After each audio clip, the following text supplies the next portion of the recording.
ప్రజా సమస్యలపై స్పందిస్తూ చాలీచాలని వేతనాలతో కాలం వెళ్లదీస్తున్న అక్రిడేషన్ జర్నలిస్టులకు ఇళ్ల స్థలాలు ఇవ్వాలని ఎమ్మెల్యే గల్లా మాధవి కోరారు.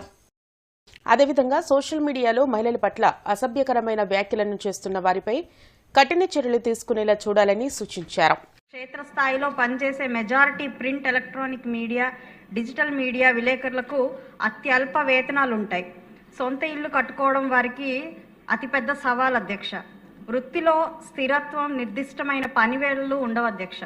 ప్రభుత్వం నుంచి లభించే హెల్త్ కార్డ్స్, హౌసింగ్ వంటి ప్రోత్సాహకాలు వారి కుటుంబాలకి ప్రాథమిక సామాజిక భద్రతను అందిస్తాయి అధ్యక్ష. అయితే ఉమ్మడి ఆంధ్రప్రదేశ్లో వీళ్ళకి జూబ్లీ హిల్స్ లాంటి ప్రాంతాల్లో జర్నలిస్ట్ కాలనీలు అనేవి ఉన్నాయి అధ్యక్ష.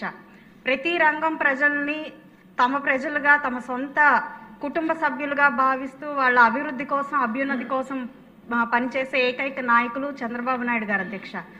ఆయన మళ్ళీ విభజిత ఆంధ్రప్రదేశ్ వచ్చిన తర్వాత జీవో నంబర్ 67 అదేవిధంగా 107 ద్వారా ఈ జర్నలిస్టులకి హౌసింగ్ కల్పించాలి అని చెప్పి జీవోని తీసుకురావడం జరిగింది అధ్యక్ష.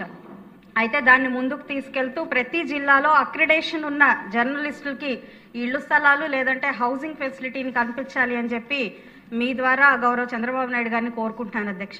ఈరోజు సోషల్ మీడియాలో మహిళల పట్ల అత్యధికంగా అబ్యూజ్ జరుగుతుంది అధ్యక్ష. దీని మీద ఉక్కుపాదం మోపుతూ ఈ చట్టసభలో లేదా రానున్న